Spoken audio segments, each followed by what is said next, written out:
sont orientés par le Saint-Esprit.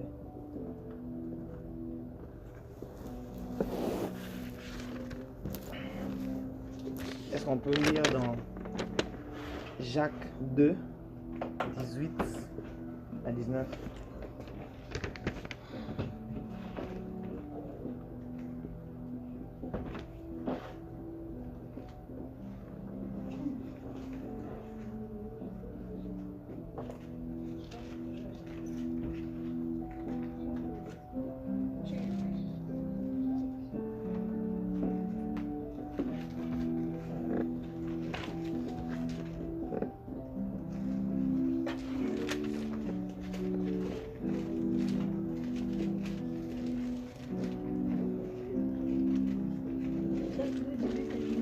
Yeah.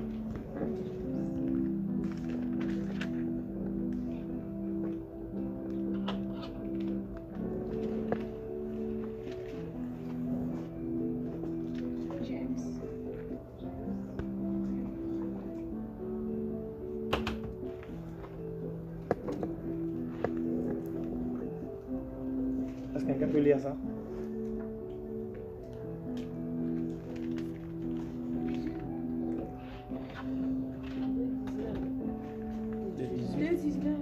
Deux.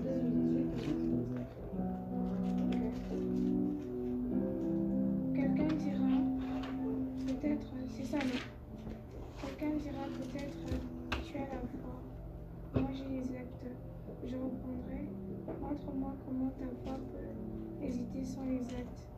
Et moi, je vais te montrer par mes actes que ma foi existe. Tu crois qu'il y a un seul Dieu, tu as raison.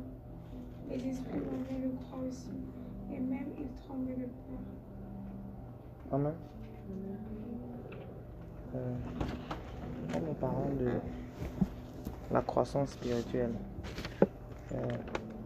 la Bible dit, tu crois qu'il y a un seul Dieu, tu fais très bien. Les démons croient aussi et ils tremblent. Avec le problème avec la croissance n'est pas seulement le fait de croire, parce que même les démons croient. Aujourd'hui, on peut voir beaucoup de personnes qui croient et qui se disent chrétiens. Mais la Bible dit que oui, vous faites bien. Parce que les démons croient et eux-mêmes, ils tremblent. Or, il y a de ces chrétiens qui ne tremblent même pas devant Dieu. Voilà pourquoi nous devons savoir qu'on n'a pas besoin seulement de croire. Mais à part croire, il y a quelque chose d'autre à faire. Et lorsqu'on lit au verset 18, regardez ces personnes qui disent qu'ils ont la foi. Mais là, Jacques dit que non, je te montrerai ma foi par les œuvres. En d'autres termes, il voulait dire, je te montrerai ma foi par ce que je serai en train de faire. Et vous savez, lorsque tu es en train de placer des actes, sachant que Dieu est avec toi, tu es en train de prouver ta foi par ce que tu es en train de démontrer. Regardez ces personnes qui se disent qu'ils ont la foi, mais en réalité n'ont pas la foi. Ils croient qu'ils ont la foi, mais ils se basent sur des simples écritures qu'ils ont entendues, mais auxquelles ils ne croient même pas.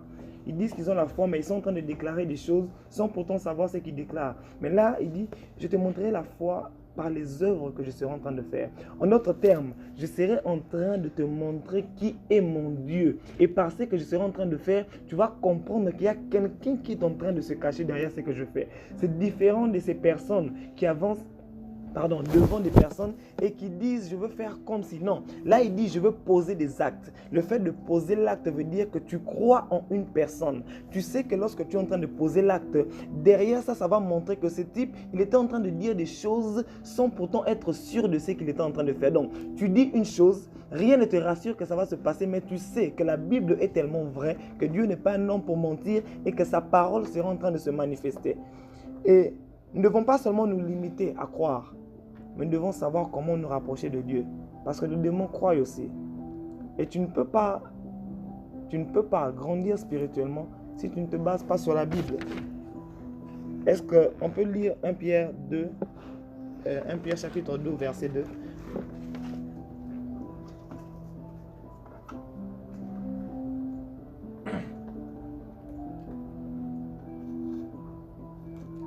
Pierre 2, chapitre 2, verset 2. Yeah. 1 Pierre 2, 2. 1 Pierre 2, 2. Désirez comme des enfants nouveau-nés, le lait spirituel Yes. l'enfant que par lui, le croissier pour le salut. Là, la Bible nous explique clairement qu'on doit désirer.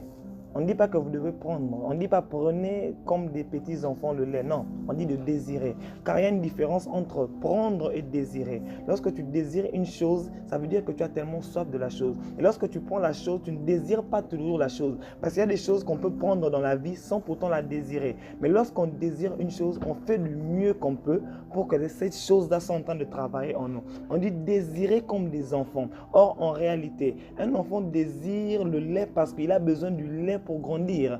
Un enfant est en train doit désirer le lait parce que c'est le lait qui fait de lui ce qu'il est. Un enfant sans lait sera un enfant qui n'aura pas une bonne croissance. Or, la croissance, on parle là maintenant du lait spirituel, qui est la parole de Dieu. Tu ne peux pas grandir spirituellement sans la parole de Dieu.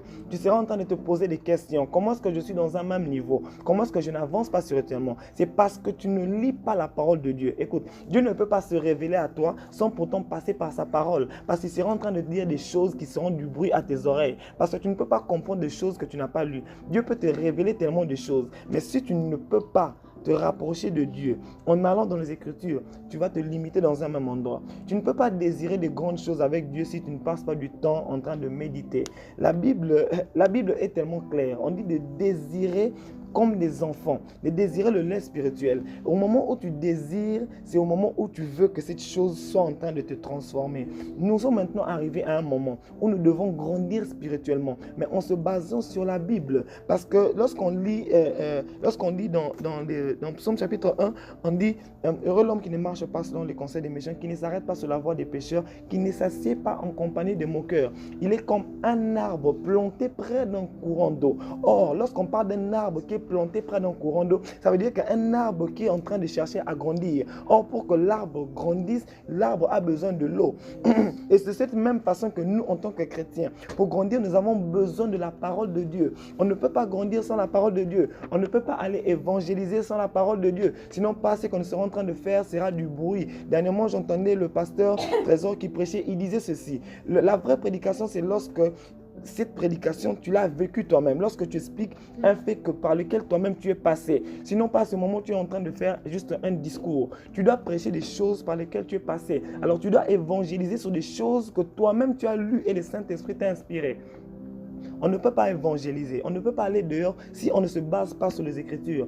On ne grandira jamais spirituellement sans la parole de Dieu. La Bible est très claire dans ça. Si tu ne lis pas la parole de Dieu, tu seras limité parce que tu ne pourras pas comprendre ce que Dieu veut de toi. Parce que tu ne pourras pas aller et faire ce que Dieu veut que tu fasses.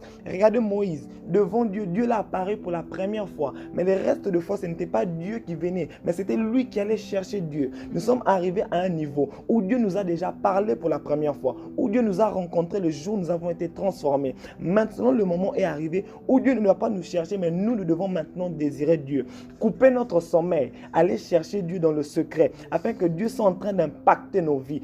Partir dans le secret pour que Dieu soit en train de changer nos vies. On ne peut pas changer lorsqu'on ne cherche pas Dieu. C'est impossible. Parce que la Bible dit ceci. Écoutez, la Bible dit que non, voici je me tiens à la porte, je frappe et celui qui entend ouvre la porte. Je souperai avec lui et lui avec moi. Voici, je frappe. Si tu n'ouvres pas la porte, Dieu ne va pas souper avec toi. Si tu ne coupes pas ton sommeil le soir pour chercher Dieu, Dieu ne sera pas en train de se révéler dans ta vie. Si tu ne prends pas du temps pour lire la parole de Dieu, Dieu ne sera pas en train de te transformer. C'est impossible. Maintenant, en tant que chrétiens, nous devons partir chercher Dieu dans le secret, couper notre sommeil, arrêter ce que nous devons faire et chercher Dieu en vérité et en esprit. La Bible dit, Dieu recherche de vrais adorateurs, ceux qui l'adorent en esprit et en vérité. Ça veut dire quoi? Lorsqu'il parle de l'esprit, il parle du Saint-Esprit qui est venu sur nous, qui est en train de justifier le Christ qui est au-dedans de nous. Et lorsque l'esprit est en train d'agir au-dedans de nous, ça veut dire qu'on n'exprime pas là, ce que nous voulons, on exprime ce que le Saint-Esprit veut de nous. Dieu disait à Pierre, il a dit que non, regarde, abandonne ce que tu as à faire et suis-moi. Il n'a pas dit, je t'attends. Il a dit non, je suis en train de partir, mais toi suis-moi. On ne suit pas une personne qui s'est arrêtée, mais on suit une personne qui est en train de partir. Et lorsque Dieu est en train de partir, ça veut dire, il t'a visité pour la première fois. Maintenant, c'est à toi de le suivre. Dieu ne peut pas en train de te suivre. Parce qu'au moment où Dieu continue à te suivre, ça veut dire que tu n'as pas encore été transformé. Lorsque tu es transformé, ce n'est plus Dieu qui vient vers toi, mais c'est toi qui vas vers Dieu. Parce que que la Bible est très claire. Il dit ceci. On dit que non, Dieu est venu sur la terre pour accomplir quelque chose. Il a accompli et il est parti. Et maintenant, il est allé nous chercher une place. Mais c'est à nous de faire le travail. Il a dit, voici, allez faire de toutes les nations mes disciples.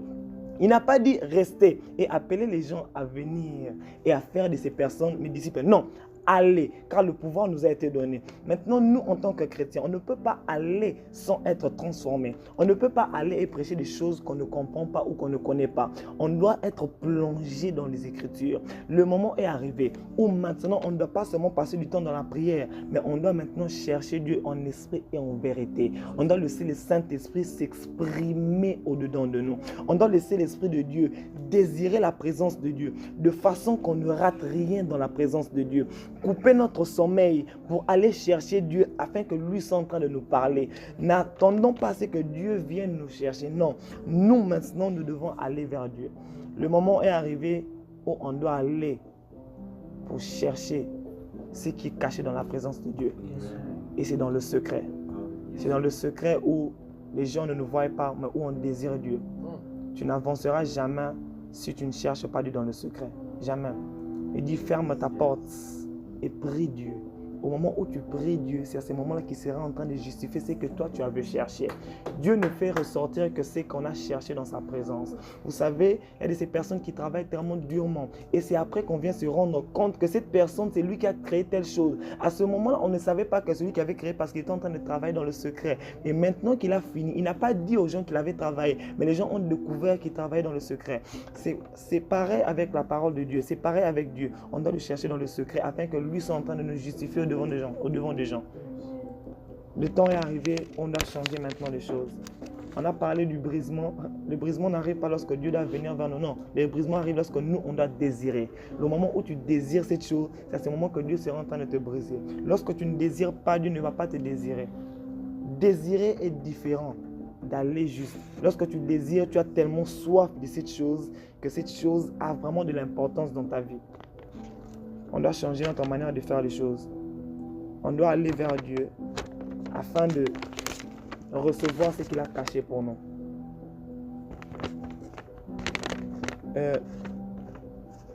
Dieu, lorsqu'il a apparu à Moïse, il a dit ce qu'il devait dire. Mais après, Moïse commençait tellement à chercher Dieu que les gens étaient étonnés de ce que Dieu faisait dans sa présence. Le premier pas a été fait par Dieu, mais le reste a été fait par Moïse. Il allait dans la présence de Dieu. Il cherchait Dieu. Et ce qu'il était en train de faire n'était que le résultat de ce qu'il était en train de faire dans la présence de Dieu. Vous savez, il y a des choses qui doivent se faire, des grandes choses qui doivent se faire, mais ça doit se réaliser d'abord dans le secret. Au moment où on va chercher Dieu, où on le désire tellement. Et après, lorsqu'on sera en train de sortir, Dieu sera en train de se manifester. La Bible est tellement claire. La Bible est tellement claire que ce livre de la loi ne s'éloigne pas de ta bouche. Médite le jour et nuit. C'est alors que tu auras du succès. C'est alors. Si on ne médite pas la Bible, si on ne passe pas du temps pour chercher Dieu, Dieu ne va jamais se manifester. Ne faisons pas sortir des choses qu'on ne désire pas pour montrer aux gens. Non. Nous devons faire sortir ce qu'on désire. Si tu as besoin d'une chose, alors tu dois le travailler dans le secret. Alors si nous avons besoin du réveil, on doit le travailler dans le secret. On doit désirer Dieu dans le secret. Chercher Dieu d'une façon que Dieu nous regarde, qu'il s'étonne. Si nous devons être connus pour une chose, nous devons être connus pour avoir rejoui le cœur du Père. De façon qu'il nous regarde et qu'il dise, je n'ai jamais vu des personnes me chercher autant. Qu'on ne voie pas l'extérieur, mais que Dieu voie nos cœurs, comment est-ce que nos cœurs ont soif de lui. Amen.